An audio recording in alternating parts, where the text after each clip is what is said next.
The most sought after kind of mix-up in any fighting game is the high-low, hitting your opponent with an overhead or a low on the same frame. Just real quick, the reason high-low is valued more than left-right is because usually with left-right, your opponent has to not be in block stun for at least one frame, which means they could potentially have a chance to interact, especially strong in this game because you have something like parry, right? I'll be going over every common high-low in 2xKO and ranking them off of a few factors. Access, or how often it comes up, reward, which should be pretty self-explanatory, and the situation on block, or what happens if they guess right. For the bottom spot, I'm going to say fuzzies with a couple, exceptions. Generally, these rising overheads can be character-specific, which is why, Brahm's on the screen. Require you to force them standing, which can be done a couple ways, right? Jinx Jump Bell is going to whiff here, but if I make Braum block this deep jump H... so that's like the traditional way to do it in a lot of fighting games, but obviously this is a tag game, so there are other ways to force your opponent standing, which is part of why Darius is on screen. So pretty much every character can do it with a charge heavy, see how it forces standing and then guard crush. But then there are a couple character specific moves like this, and then if they're in bleed, it's this, right? So you can just kind of do whatever like that, right? The problem is most of these require some extra help on block and to convert as well. So if we just make Braum get hit here, right? So you would need to tag back to Darius, so it's pretty resource intensive generally. That's the main point. Next up are Vi and Darius' special moves. It's Vi's jump S1 and Darius' jump S2. I'm just putting them in the same boat here. Both of them are pretty easy to access, allowing you to do them from pretty much any block jump in, like that.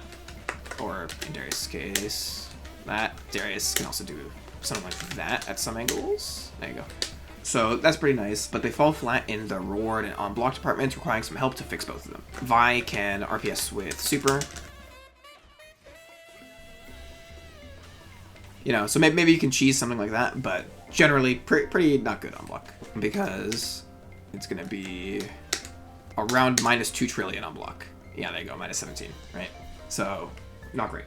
So remember how I said there are some exceptions with fuzzies? So we have Warwick's rising jump S2, which is great on block, -2, but obviously requires some help converting. I'm just putting Warwick here because he can also do it falling, same utility as Vi's thing, but then he just does this on block, right? It's pretty chill. So next up, I'm just going to put Vi and Warwick jump 2H in the same tier here. Vi jump 2H is not character specific, except with on Teemo, and can give her a solo combo, but it still requires like a charge H to set up. I would say Warwick's is a little more flexible. If Warwick is in his Bloodlust install, he is able to convert this, but Vi is always able to, but Warwick's is better on block. I'm just evening them out. Let's put them in the same tier.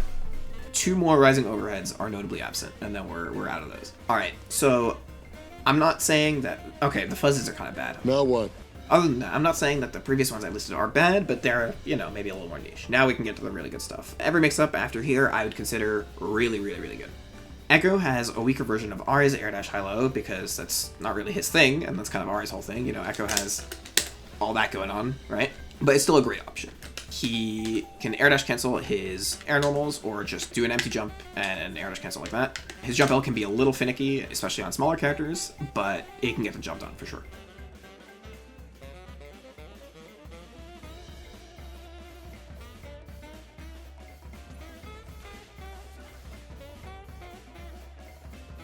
Teemo's poke overhead has fallen from grace a little bit because it won't give him like a solo combo on crouching characters anywhere, which is broken, but it's still pretty strong. It excels most in the access department because any block string where Teemo's just like here, he can just do it whenever he wants. He can just do it really easily with assists, stuff like that, right? It's a little harder to access than you might think because Teemo's like really slow, and his block strings, spin dash is good, but like has some counterplay with shooting guard parry that I'm not gonna get into it. And he also doesn't have a standard lunging assist like this one, right? Where you would like tag in and then you're immediately like able to do stuff, right? His assist is great, the dart assist, but it doesn't have that utility, probably, on purpose. They knew what they were doing, right? There is, of course, some just like basic, oh, okay, I'm going to do Pogo and tag by assist stuff, but Teemo can actually get some pretty crazy setups going with Mushroom and Pogo and calming off of it with himself and stuff like that. Shout out to Inzep for sending me this because I CBA to record this on my own, so yeah.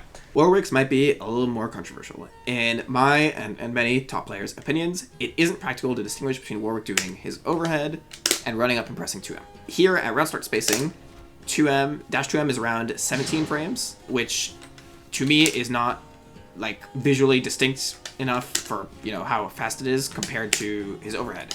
The reason this is the case is because he gets into this like running animation before he does his overhead, and that just looks a lot like his dash. Yeah.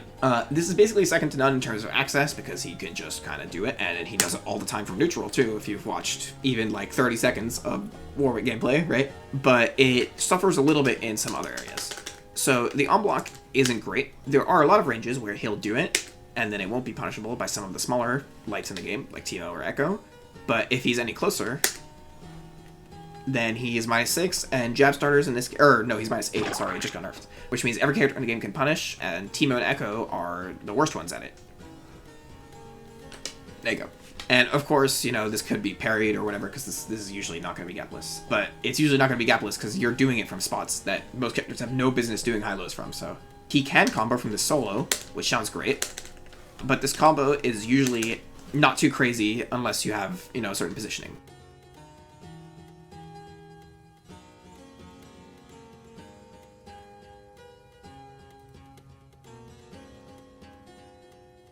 It can get pretty good with assists.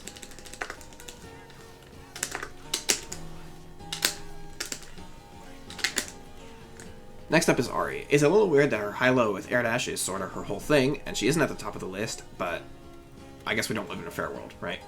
She's best in class for both reward, I'm sure you've seen any SKD combo, and on block, just because the overhead is plus and then the low is just, you know, her block string. But access can be a little harder.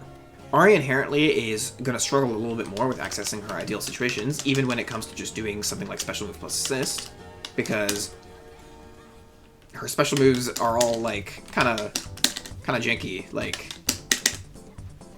she doesn't really have like a good like thing to slam plus your assist. They also like nerfed Ekko assist 2x, so you can't do like this as easily anymore and stuff like that. There's still a ton of applications, and especially with like neutral skips, green lock stuff, which there's like, I don't know, it was Jinx and then it was Teemo and then it's Kate. Like, there's gonna be some neutral skip green lock character. Like, Ahri is gonna be one of the ones that'll benefit the most from that. Also from like really greedy like restand stuff like Blitz or Caitlyn and all that. So like, if you have a character that will give you a guaranteed high-low, the character you want to be giving that high-low is going to be Ahri. So the point where Ahri's access to her mix-up is the most unique, in my mind, is off of blocked air to air. So for example, jumping, she does this, she can just mix you up. Oh, you probably do it more like this, right? But yeah, this is actually pretty uniquely strong, and I think is one of the things that sets Ahri's mix apart. It's really good, yeah. So even if she struggles with access in some other areas, this is really good, because air to airs on block generally are pretty bad in this game, so yeah. Finally, it's Yasuo Jump 2H. I'm bundling in the Rising Overhead utility of Jump 2H with the air stall version as well, just because, yeah, I know they're technically different, but I had to put Yasuo at number 1, so. His Jump 2H has great reward, only being lower than like Ahri's solo mix-up, because it scales 3 hits, but I mean, he's doing all this. Right, he gets all that, you know, solo, no resource, you know, just normal stuff. But it's pretty terrible on block. Especially on Ekko, it's going to be even worse, right? But yeah, it's not great.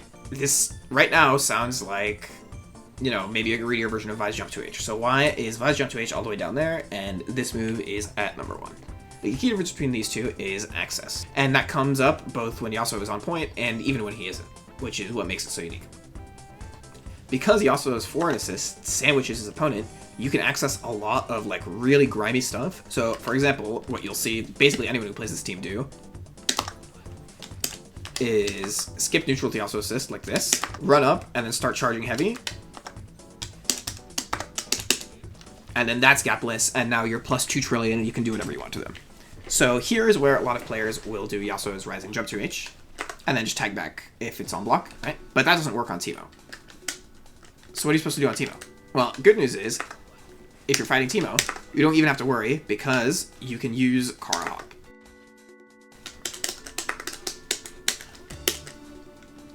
So with Hop, you also actually can get access to just straight up left, right, high, low off of this charged 5H situation mid screen. So, I mean, you're not blocking it, dude. Like, you know, you're screwed. That's why his access is insane from his assist, which is unique, because the only other assist that can force situations like this mid-screen is Darius's hook, but Darius is not doing all this on offense, as we established. He's a little bit lower on the list, right? But that's not it. Now we have to talk about solo Yasuo. The real kicker in all of this is Hop, right?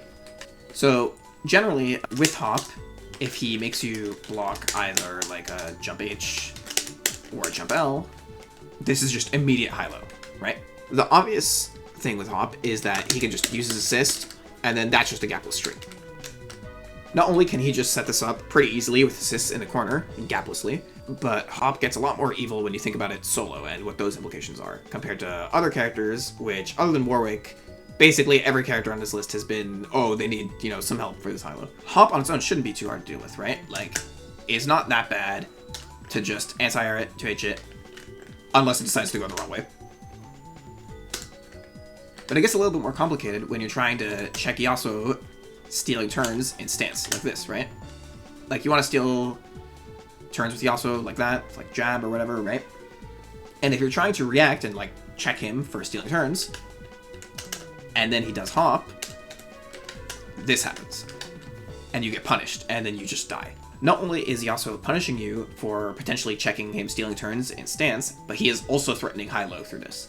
And this just combines with Yasuo's throw, giving him solo combo in the corner, to make him a complete menace on offense solo. And this isn't even mentioning, you know, stuff like his Sever cross-up or Rapid Slash, or like, I don't know, he just has so much solo. Yeah.